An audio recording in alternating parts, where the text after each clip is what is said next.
Hello friends, I am Saranya. இன்னைக்கு நாம் பார்க்க போது 8th standard maths NCERT syllabus chapter 2 exponents and powers la second Roman. Let us see 2.1 ன்னு இருக்குல்ல அந்த exercise ஓட second Roman பார்க்கிறோம். Write each of this following with positive exponents. So ஒன்னொன்னும் நம்ம என்ன பண்ணோம் positive exponentsல எழுத சொல்றாங்க. 3 power minus 9 கொடுத்திருக்காங்க. இந்த ஃபார்முலா என்ன? a power minus m is equal to 1 by a power m.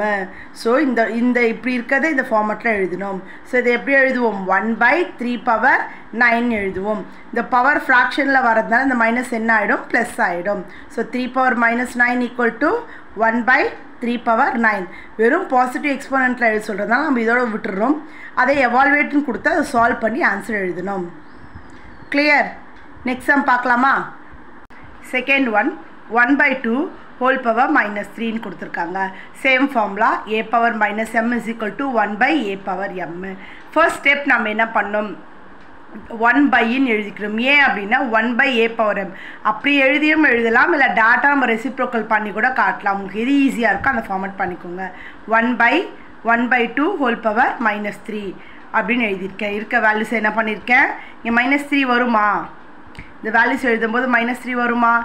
ஏன் வரும்? இந்த ஃபார்முலா படி -3 வராது. ஏன் அப்படின்னா இந்த வேல்யூஸை நம்ம என்ன பண்ணுறோம்? 1 பையில் எழுதினாலே அந்த மைனஸ் என்ன ஆகிடும்? போயிடும். ஸோ இப்போ இதை ரெசிப்ரோக்கல் பண்ணால் என்ன ஆகிடும்? 2 power 3a. ஸோ 2 power 3 இது எவால்வேட் பண்ண சொல்லாதனால இந்த வேல்யூஸ் அப்படியே விட்டுடுறோம். ஸோ இது பாருங்கள், இந்த ஃபார்மேட்டுக்கு கொண்டு வந்துட்டாலே இந்த நெகட்டிவ் என்ன ஆகிடும்? பாசிட்டிவ் ஆகிடும். ஸோ இந்த இடத்துல நெகட்டிவ் வராது. கிளியர்? தேர்ட் சம் பார்ப்போம். -3 by 4 whole power minus 5. So as usual இந்த ஃபார்மேட்டில் போட்டால் உங்களுக்கு கன்ஃபியூஸ் ஆகுதுல்ல. ஸோ நம்ம என்ன பண்ணலாம்? ரெண்டு மெத்தட் இருக்குது. ஒன்று இது, இல்லைன்னா டேட்டா என்ன பண்ணிக்கலாம்? ரெசிப்ரோக்கல் பண்ணிக்கலாம். ஸோ ஃபுல் வேல்யூவாக இருந்தால் ஃப்ராக்ஷனில் இருந்தால் ஃபுல் வேல்யூ அந்த ஃபார்மேட்டில் எழுதுவோம்ல. ஃப்ராக்ஷனில் இருந்தால் நம்ம என்ன பண்ண போகிறோம்? ரெசிப்ரோக்கலில் இந்த மாதிரி ஃப்ராக்ஷனில் தான் ரெசிப்ரோக்கல் பண்ண போகிறோம்.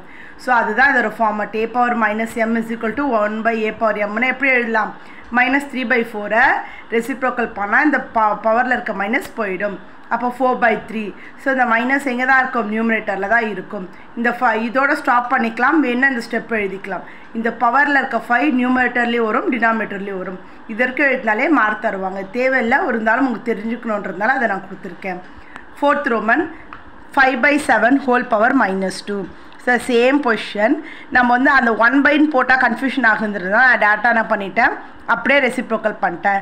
7 by 5 பண்ணால் பவரில் இருக்க மைனஸ் என்ன ஆகிடும்? ப்ளஸ் ஆகிடும். இது நியூமரேட்டர்லேயும் வரும், டினாமினேட்டர்லேயும் வரும். 7 square 5 square. இப்போ அடுத்தது அதே தான். -2 by 11 whole power 13. ஸோ இதை வந்து நம்ம என்ன பண்ணோம்? எக்ஸ்போனண்ட்டில் பாசிட்டிவ் எழுதினா என்ன பண்ணோம்? 1 பைன்னு எழுதுவோம். அப்படி எழுதாமல் டேட்டா என்ன பண்ணிட்டோம்?